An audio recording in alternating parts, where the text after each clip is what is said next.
Short road trip this weekend. Came home to this. Yes, my fault. I left a skein in the living room with the puppies. I'm trying to sort it and wind it. That's my week. How's yours going?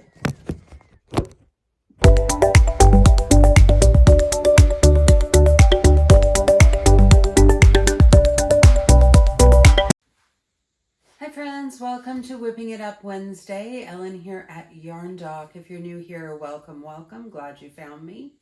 And if you're returning, thanks friend, good to see you.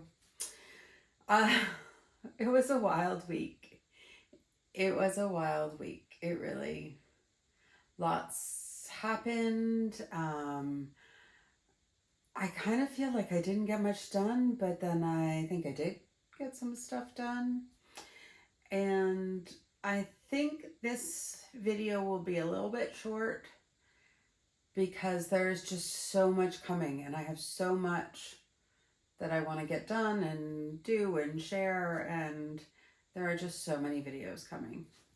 But one of the reasons it will be short is I'm not going to talk too much today about my whips and my plans because I need to do a planning video, a whole video where I sort of triage my plans for the next few months, because I sat down and made a list, checked it twice, gives you a hint of where I'm going with this, of my Christmas gift makes and everything that I've planned. And there are 14 items on that list.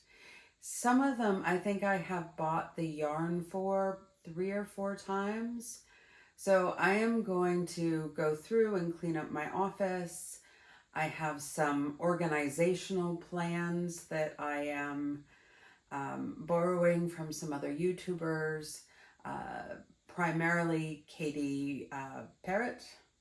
Katie Parrott Makes, I think is her YouTube handle. She had some fabulous ideas that she just sort of threw out in her last podcast. And I went, oh, that's brilliant. I'm going to do that. I'm going to do it.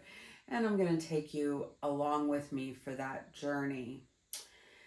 Now, when I last left you, I had 9 whips. 9 whips, yes. And I didn't feel like I was making real progress. I had started a shawl for the ball that was on,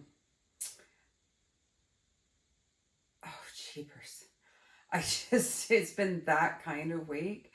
That was on Saturday, but I started it on Thursday. No, sorry. You saw it, the very, very beginnings of it, and Whipping It Up last Wednesday. And it was in the middle of that video that I realized I had chosen yarn that was the wrong color. So not only was the pattern and the yarn not working out the way that I wanted it to for that particular project, it was the wrong color. My dance shoes are sparkly silver and I was doing it in gold.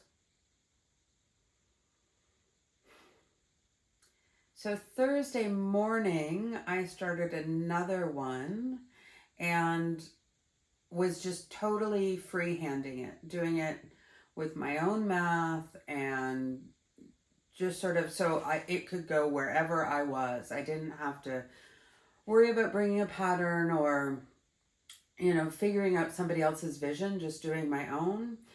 And I've decided that I will actually write up that pattern so that it will be available, and I will do a YouTube video to go with it.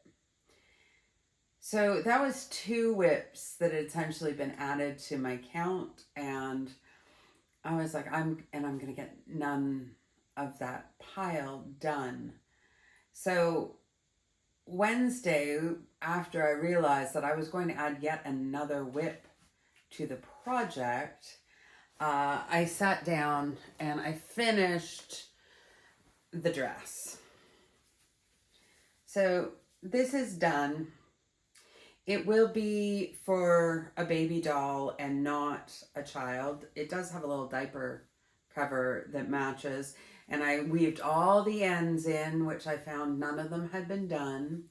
So I don't consider a project finished until my ends are all woven in. And I know that's a little controversial. But in my mind, until all the ends are woven in and all the supplies are put away, it's not finished.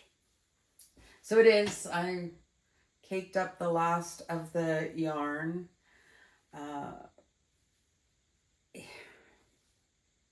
I didn't want to frog it, but it's too heavy for anyone to wear if I made it any longer.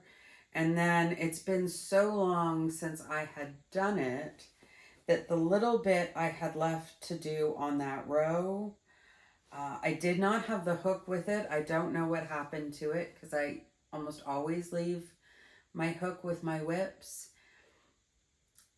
I couldn't get the tension right, and oh my goodness, is this yarn difficult to work with. What was it? It was totally the wrong yarn for a dress. I know, I've talked about this every time I've talked about this project. It was Bernat Handicrafter cotton. Says it's ultra soft, and for cotton it's not bad, but oh, at worsted weight, so this was the yarn. It was something I bought on clearance many years, like decades ago, in French blue, and I don't know if they even still make it, but I bought several of these 1 pound balls in a clearance bin a long time ago, and wow, it was like, you know, if you're making a basket and you sort of tripled up the threads and it's like really you're working it like that, that's what it was like. And I was just like, you know what, I'm done. I'm done. I'm giving it to my great nieces to have to play with for one of their baby dolls, and that one is done and off my hooks and going into the finished bag over here to sit and be off my needles, off my whip list. A finished object from last week that I just wanted to bring back for a minute was the scarf that I made for my 4-year-old. I'd actually made it for a review of this yarn. And it was a yarn that I ended up reviewing twice because it's a Temu yarn, and I bought it from 2 different vendors and in 2 different colorways, and I didn't realize until I'd started working with both of them that it was the same yarn. And I do always in my reviews do a small sample in the washer and dryer just to see what happens in that. This one, it was on the small little granny square, it wasn't that dramatic, but when I washed the full project, it did soften up quite a bit. It is much drapier than it was. I mean, I can't show you the before in this because it's been washed now, but it is much drapier and considerably softer. It's still not soft enough for me, but my son doesn't mind it now. And I thought, okay, I should pass that information along. Anyway, is that it did make a difference on a more substantial fabric than it did on the small sample. But a 3rd review of the same yarn is not justified. And then I did finish another item on my whips.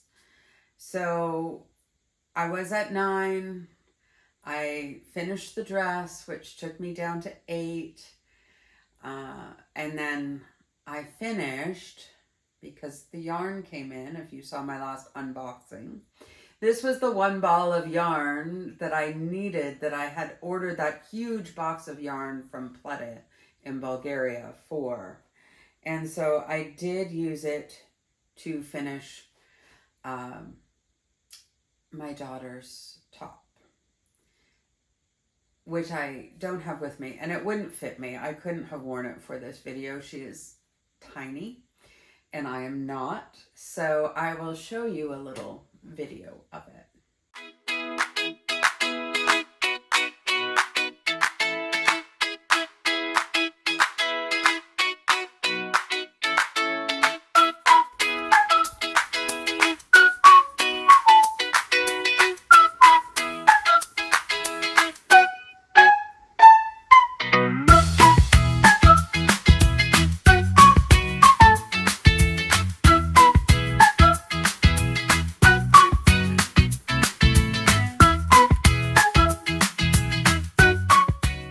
So this is kind of editing Ellen back here. So several hours later, I was editing through and I realized I did a terrible job of talking about the top. I didn't tell you anything about the design or... So I've come back to say, this is the top. The yarn that I used was the Alize Diva Silky Effect. And it is a 2-weight, 100% acrylic yarn. And they have over 100 different colorways. So when I ordered it, I had ordered every single shade of green they had, and I've been sort of working my way through this. This is also the yarn that I used to do the green shawl of my 6 shawl summer projects that has been gifted. So I don't have that to show you, but I can put a picture up. I decided that I would make my 16-year-old a top with it because she liked the 3 colors that I decided not to use in the shawl because for one reason or another they didn't sort of work with the other colors. The other colors were more yellow green bases and this was more of a blue green base. And so she was interested in that and I said, oh, I'll whip you up a little summer top, no problem. And she's, you know, into the crop tops. And I thought, this is going to take me like an afternoon. But I didn't want to just sort of make the square that you tie on. And I wanted her to be able to wear it without something underneath. And so in my world, that meant not a lot of holes. So it took me a little bit longer. I didn't have a pattern. I didn't use somebody else's pattern. I just free-handed decided on the stripe design. And it's 2 rows of half doubles in one color, 2 rows of half doubles in another, and then a row of singles in the back color, the solid color. And then I just did 2 rows of half double in the other 2 colors. And I used the darker green to do the trimming around the armholes and the base. And also I did the sides as sort of ribbing. Because it's fairly fitted, I wanted her to be able to easily get it on over some of the more developed parts of her body. And so I thought if I do the sides in this sort of ribbing detail, one, it gives it sort of a nice detail, but it's also functional for that. And I did increases and decreases in order to shape for her breasts. And so this is the top. I'll give you a good sense of the stitches there. The one thing I didn't like with this yarn is I felt that the increases and decreases really show. And I don't know if it's because of the silkiness of it or just that it has such good stitch definition that they just sort of stand out to me. When I do increases and decreases, I make sure that I do not put them in the same place. So there's not sort of this row or obvious puckering. I think of that as sort of hidden increases and decreases, but they're not so hidden. I can clearly see them. So I am a little disappointed in that with this yarn, but I will have a full review of the yarn coming up, not on Monday, but the following Monday. So if you're not subscribed and don't have your notifications turned on, now would be a good time to do that so that you could get the full review. And in that one, I think I have 3 finished objects of various different kinds of things. I think there's... I've been working on this over the last couple of months, so trying to remember. I'm pretty sure I did amigurumi in that, and another wearable, the other shawl, and this top. So I can talk a little bit more about that. I don't have a pattern for this because honestly, I was making it up as I went along, and I had my model here, so I could have her try it on. I could take measurements in that. So I really just made it custom to her body. It might look like a complicated design, but it was really super simple. I started at the bottom of the front panel, stitched up to her shoulders, just with some increases and decreases for bust shaping. Then I just chained and stitched around the chain to create this sort of boat neck on it. And then I just came straight down, half double crochets on the other side till it was the right length. The back needs to be longer than the front if you're making it yourself. And I did the ribbing. I went up the side and down the other side, and then I just ribbed 6 rows of ribbing and sealed it with a slip stitch in a single loop stitch, slip stitch, to leave the same ribbing effect. And the ribbing is just half doubles back loop only. Really a very simple construction and design. And I don't intend to write this up as a pattern. If I change my mind, maybe, but I just find sizing so complicated, and trying to get it right for somebody else's body. I would rather sort of walk you through how to shape it perfectly for your own body than to try to put out various sizes when we're all shaped so differently. But that is that top. I am glad it's done. I am glad she actually wants to wear it. And yes, moving on to what I'm calling the silver ball shawl. And I think that's what I'm moving on to. It's not what I'm moving on to. It's not. We have another finished object before that. So I'm going to cut out, go back to editing, and if I have to come back and see you again, I will do that.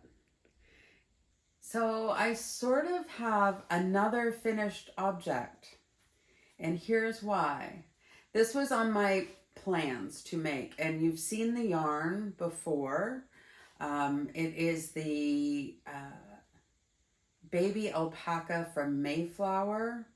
I have ordered this in 2 different unboxings, and when my daughter's top was finished and she came out wearing it, my 7, soon to be 8 on Saturday, I can't believe he's turning 8 on Saturday. It sort of blows my mind. Took one look at her, turned to me and said, "Now, Mommy, you can make my scarf." And I was like, okay. He has been talking about this rainbow scarf since he first walked in on me making a YouTube video. and it was very clear that he's been very, very clear. He's on the spectrum, and he wanted a rainbow scarf. And so I have made him a rainbow scarf with this lovely alpaca yarn. I will be also doing a yarn review of this yarn. The samples are in the washing machine at this very moment, but I will give you a little preview. I adore this yarn. I really, really enjoy it. But there are two downsides to it. It splits like crazy. And I think maybe because it is so soft and it is not tightly spun. I don't know if it would be better for knitting. I am going to knit a little bit with it just to get a sense of that as well. Now that I've at least learned some of the basics, I feel like then I can give a more holistic review of the yarn. But also, and I don't know if you're going to be able to see, I do have some pictures for the review, but it not only has a halo, but you can really, it almost looks like if you have a pet and it has sat on you and you've got those little hairs that are sticking out all over your clothes. When you're working with this yarn, it's almost like your pet has laid on the ball of yarn and you're seeing these long hairs. I have 3 dogs and 4 cats. Like, the idea of pet hair on something is just a given.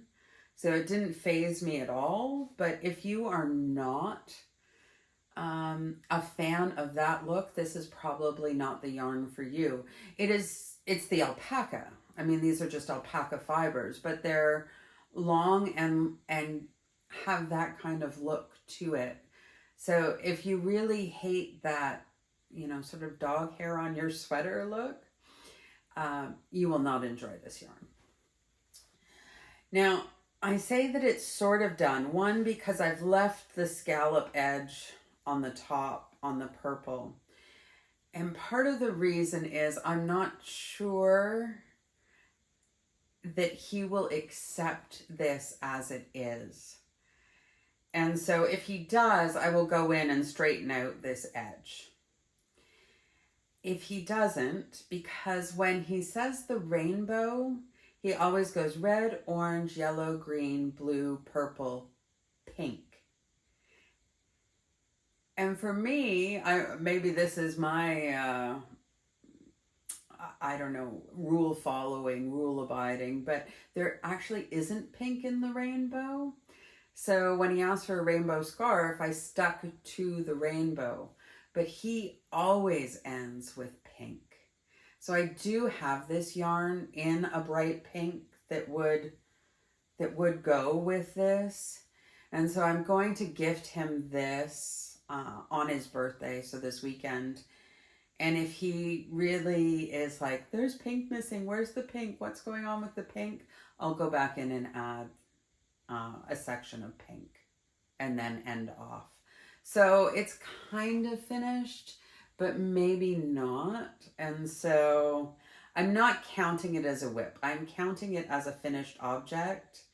And the reason I don't have a photo of it being worn is because it's going to get gifted on Saturday. So I don't want him to see it.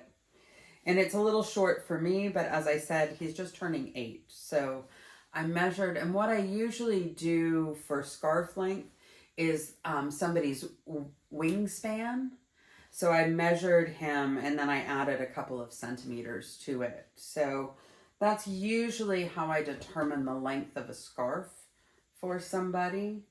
So that's his wingspan and should wrap around his neck twice with some hanging down. So that's that one.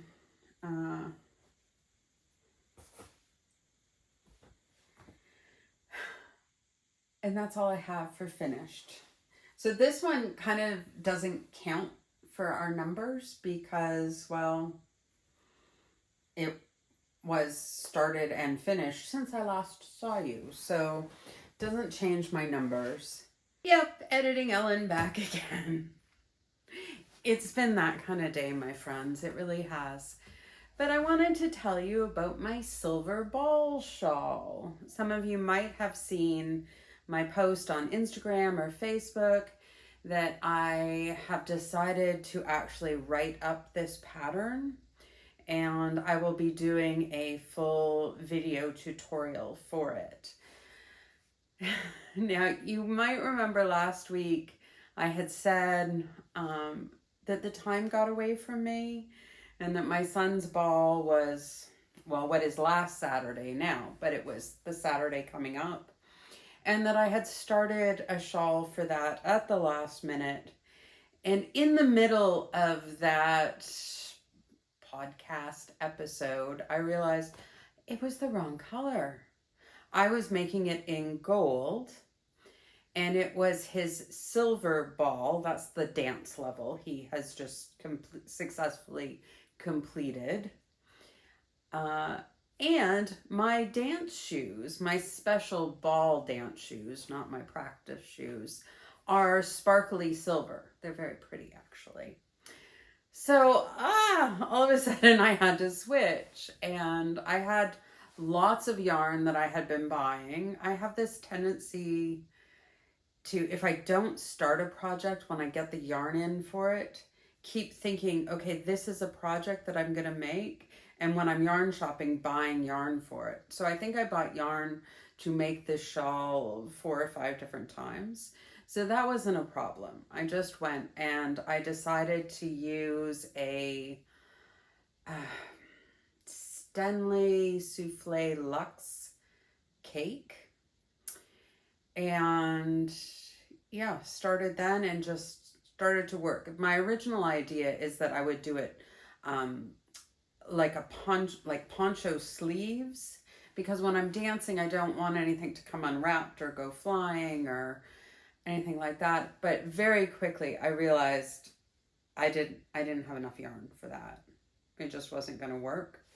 And so what I did decide to do is a rounded yoke shawl. So like a square, like a rectangular shawl, but rounded, because I think that stays on your arms better because it's shaped to go around instead of trying to make a rectangle rounded. So that's what I did. And here's a little clip of me on my way out to the silver ball.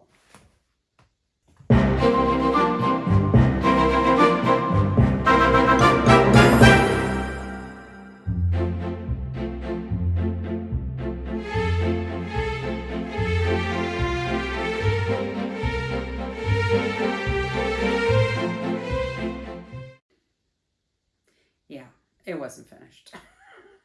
I could not do it in less than 2 days. I just couldn't. Especially because I had decided to self-draft a pattern because I thought that would be easier than trying to either memorize somebody else's pattern or carrying a pattern around with me. The souffle cake is pretty easy to, pretty mobile. Like it's just lies like this. And so I could easily carry it in my purse or just like this wherever I was going, because, you know, mom weekend stuff, I'm constantly here, there, and everywhere.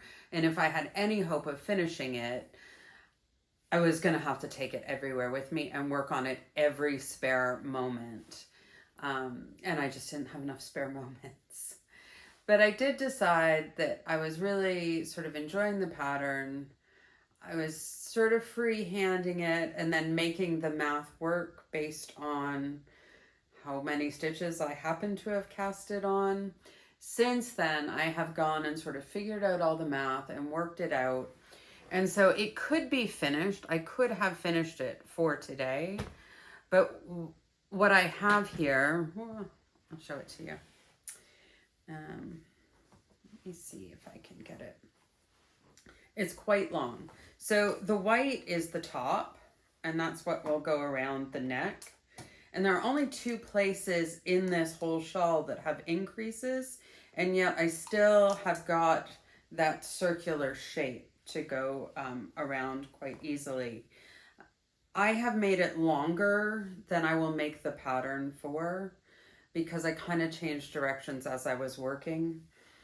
But you can see it's, I sort of have 2 sections finished, and then I have, if the weighing has worked out, I have been weighing the cake as I go along. I should have enough for one final section. Though at the end, I confess I will be playing a little bit of yarn chicken. But I wanted to film the video tutorial or support, pattern support section of the pattern repeat on this final section. So I will also, for the video support, be doing a video of how to get started and all of that stuff. And I have no intention of charging for patterns. How I will put it up there and in what way, I don't know. I'm still trying to figure it out. I would like to just have the community open and just post it in my community tab here on YouTube, but I don't have enough subscribers to do that. So I will figure that out as I go. I also have to figure out, right now I have the pattern drawn by hand, and in this day and age that's probably not going to be acceptable. So I have to figure out how to do the chart on the computer, and you know, all of these technical things that are not so obvious to me. When I do graph GANs, I still just sit down with graph paper and sketch them out. So I'm a little, I'm not a Luddite. I'm working on it. But the technology is all stuff I have to figure out. So this is what I'm calling the silver ball shawl. And the other one that I had just started, I will be turning into the gold ball shawl, because that is coming up in a couple of months. So I had started with a pattern from Olga Poltava. Sorry, I stumbled on her last name. Olga Poltava, wonderful designer. Lots of good YouTube tutorials. Great, especially for lacy things. I think that's really her specialty. But for what I want and for the yarn, I just have made the wrong choices there. So I'm going to go rogue and draft my own thing, and then I will also, once I figure out how to do patterns on with this, I will do it for that, including tutorial support. And if I get enough people subscribing and coming back and watching me, by then I will do it sort of as a crochet along in the member section. But this is it. This is the silver ball shawl. It will, so I don't know if you get what I mean by it's rounded. So instead of, it's very, very long because of, it's curved. Curved is a good way to put it. So it'll come down to about here, and then it just sort of naturally forms to the shoulders because that's the shape of it itself. Because one of the things I always find with a rectangular shawl, which I like because it's, you know, like having a big blanket wrapped around you, but they slip off my shoulders unless I've pinned it or something. And I always find that pinning can result in unwanted holes or stretching stitches or stuff like that. So I tend to be careful about those sorts of things as well. So that is the silver ball shawl. A much clearer explanation of it than I had originally filmed. So I have popped in again, and I'm going to pop out again. And Hopefully editing Ellen doesn't come see you again in this episode, but we'll see. It's that kind of day. So moving on to the rest of the originally scheduled podcast. So having put that on, we had gone down to 7. And then I put that on and I'm at 8. I do know I'm at 8. I really thoroughly went through and counted them before starting this video. So I am at 8. The only thing on that list that I think I will finish this week is this shawl. Because I'm starting to get stressed out about all those Christmas present makes. And a lot of them are scarves or scarves and hats. And I can make those quite quickly. I did do, for example, Frederick's scarf in 2 days. But I don't want to be feeling the crunch at Christmas. And I'm crazy about this stuff. One, I like to spread the expense of Christmas out over the whole year. So I start Christmas shopping in January. I just do. And so I have a little budget every month for Christmas so that I just don't get dumped with a huge bill in December. So for example, all my stockings are already stuffed. They've been stuffed since June. It's done. But we have all 7 kids here for Christmas this year. We have my sister-in-law. I was planning to have my mother, but she's has different plans. But I have her Christmas stuff ready to go. And then there are just family friends or people who are really close and that kind of stuff. And I just, with all of that planning and hosting and all of that stuff, I want to be able to be in the moment and experience Christmas with my family, with our friends, and not be like, oh, I gotta carve out the time to finish this, or they're on their way over and I'm not done. I gotta get it done and wrapped before they get here. And so I'm just knowing my personality and the way I am, wanting to sort of shift gears a little bit. And there are a couple of other things that come up before Christmas that I really want certain things done for.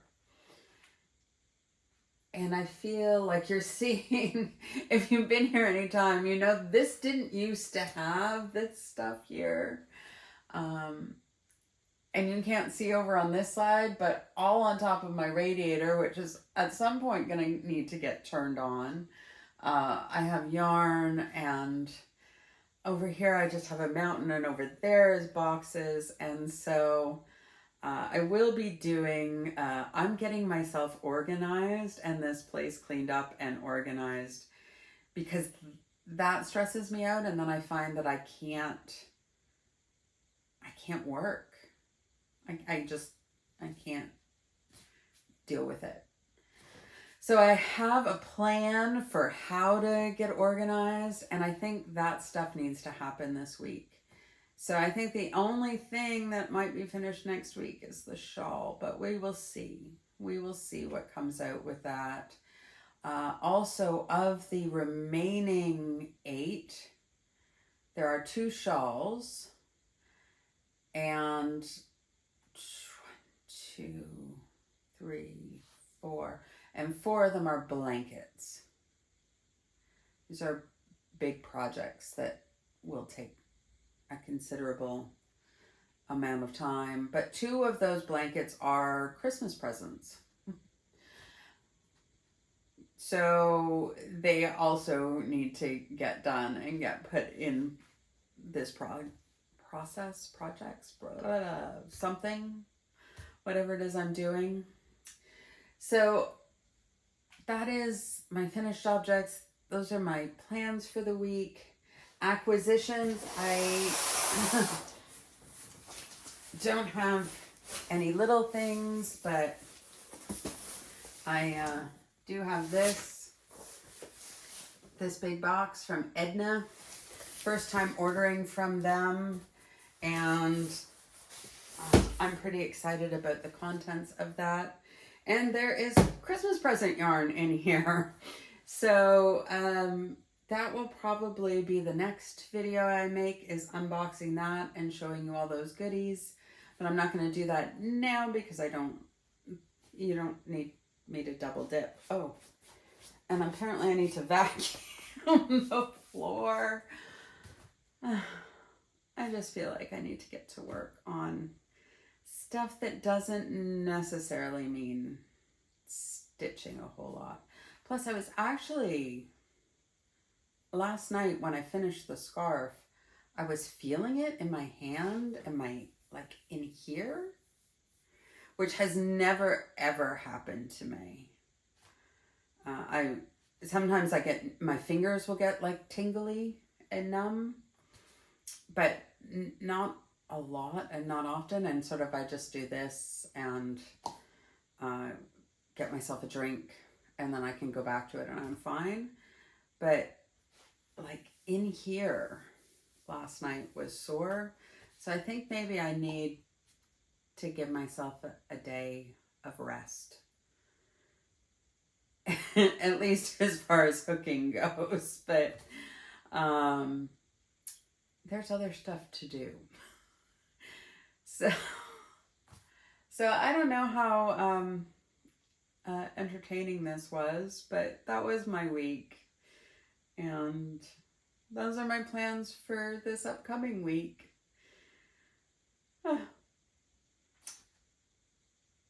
If you want to see how this all goes, go ahead and hit that subscribe button. It's totally free. It's not going to cost you anything, but it does really help me. I've got the goal of opening a community tab on here so that I can see pictures of your work as well, and we can just sort of really build more of a community. And so subscribing really helps if you're not subscribed. If you like the video, it tells the algorithm that, hey, maybe there's something worth watching here. If you have any questions, because I feel like I feel like I've been a little scatterbrained on this episode. So if you have any questions, pop them in the comments. I always respond to comments. That's something I'm committed to doing. And yeah, so that's my week. I hope yours was a little less scatterbrained than mine. And I hope to see you again next week for Whipping It Up Wednesday. Thanks for watching.